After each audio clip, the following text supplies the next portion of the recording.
Hello guys, how's it going? My name is Dal. Rogues, Death Knights, and Demon Hunters are looking to get an upgrade on their tier sets in the next build for patch 9.2. So far, this next major content update has been pretty light on specific class changes like abilities, passives, and talents, and rather focused on changing up the tier sets and trying to bring out some of the most gameplay changes through that. A lot of these tier sets saw a very warm reception by the community, but the ones that fell short, Blizzard went back to the drawing board and together with the players' feedback have actually turned around some of these bonuses to be better than they were before. So if you're looking to play classes like Rogue, Death Knight, or Demon Hunter heading into the next patch, I want to take a look at the change they're planning to do for their tier sets going forward and if it's enough in order to make some of these playstyles shine. But right before that, most of you guys watch these videos are still not subscribed. But the more of you ask, the more of you follow, so let's keep it going. Subscribe to the channel as well as hit the bell, especially if you want to be up to date with all the 9.2 class changes.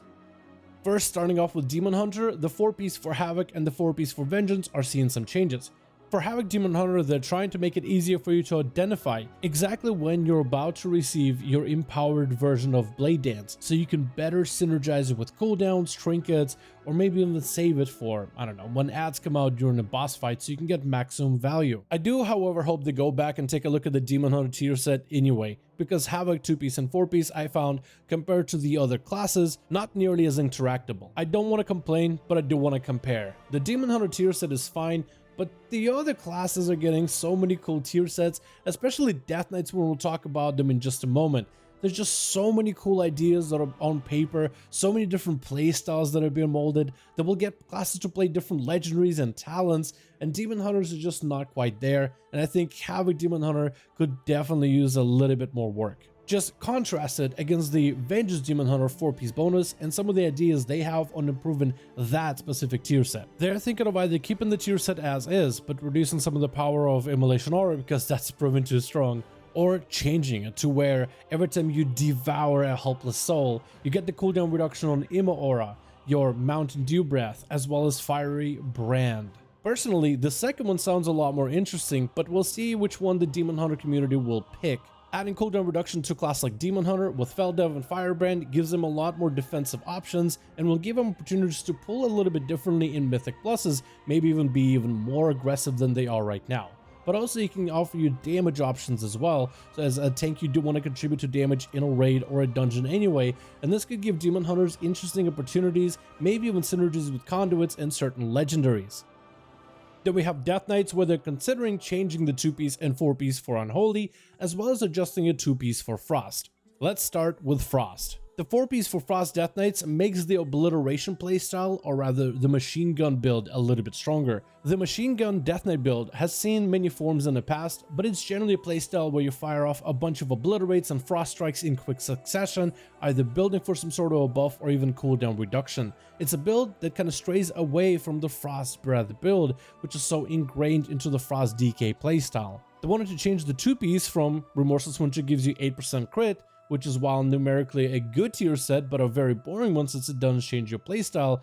Instead, they're looking to change the 2-piece so whenever you gain a rune, there's a 50% chance to grant Killing Machine. Consuming Killing Machine increases strength by 2% for 6 seconds. The strength stacking playstyle for Frost Death Knights isn't new. We actually played quite a lot of it back in BFA with some of the Azerite presets. With this new tier set change, the 2-piece and 4-piece will better synergize together, really allowing the Death Knight to rapid fire machine gun a bunch of Obliterates out in quick succession, gaining a huge strength buff and just ramping up a lot harder.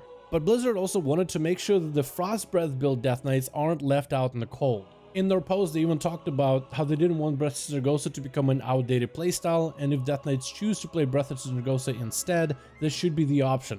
This is why the 2-piece works off of regenning runes. Frost Death Knights have a chance to get runes back every time they spend runic power, and Frost Breath just spends all your runic power in such a quick succession, you're getting a lot of resources back during the time.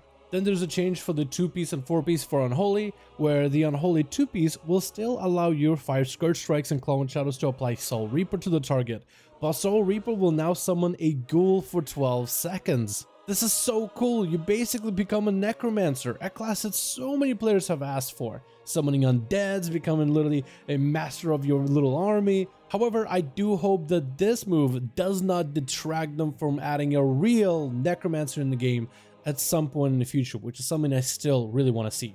The 4-piece is looking to change into Soul Reaper causes your pet to deal 20% increased damage, which is substantial. If Soul Reaper's secondary effect, which is the execute, triggered, all of your pets gain 20% damage instead.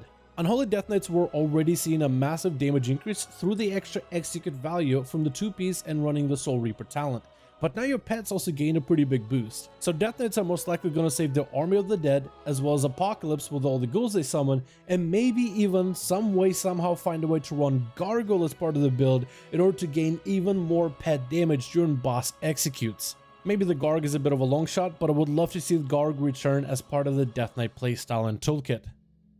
Next, we have some tier set changes planned for rogues, starting up with Assassination. The 4-piece and 2-piece were pretty decent at pure single target boss fights, but the left Assassination focused on just single target damage and very much lacking on AoE. The planned 2-piece set bonus change will make it where Shiv will cause all enemies within 15 yards to take 100% increased damage from poisons and bleeds for 9 seconds. This is a massive buff to the AoE output for Assassination, and it's just a flat raw damage increase for 9 seconds instead of a higher chance to crit on certain abilities. This is going to buff the consistency of Assassination rogues in single target and opens up doors for AoE content. This could potentially make Assass better for Mythic Pluses. Not saying it will be the best spec for dungeons in general, but it definitely will improve their standing within M+ community. Finally, the Outlaw Rogue 4-piece is getting some changes. Your procs as well as your on-use pistol shots all still have a chance to load a hidden bullet in your sleeve up to 6 times. And after loading your chambers, your next pistol shot also fires a free between the eyes as if 6 comm points were spent. This sounds like you don't even have to play deeper stratagem in order to gain the benefit of the 6 comm points, like if you play Mark for Death inside of dungeons. They also stated that the free procs of pistol shots from the 2-piece will not consume any procs of your talents or the green skin's Wicker's legendary, so that rogues have an easier and better time planning for when they want to use that bursty pistol shot hit. To me, this sounds like you can still run the Blunderbuss legendary and get a lot of pistol shot procs that generate you a ton of combo points, so that should be a perfectly viable build. Personally, I like the sound of this playstyle. It really lets Outlaw Rogue be this pistolier build, and maybe some of these tier sets will hopefully eventually become talents going forward. I would love to have a lot more pistol focused gameplay for Outlaw Rogues at some point in the future expansion. But that's going to be everything we have for today. Thank you guys so much for checking out this video. Let me know your thoughts if you think that these tier set changes coming forward is enough for Death Knights, Rogues, as well as Demon Hunters. I'm still hoping that they take a look at Demon Hunter again, but I'm pretty satisfied with the direction they're heading for Rogues as well as Death Knights. Let me know in the comments which tier set do you think should be worked on next, as not all of them are finished and we're still in the testing phase of the 9.2 PTR, so there's still a lot of changes to be made. Which spec do you think should be looked at next? Thank you guys so much for watching this video. If you guys enjoyed this video, give it a thumbs up. I would very much appreciate it, but thank you all so much. I appreciate all of you. Join our Discord community down in the link in the description below, and I'll see all of you guys in another video.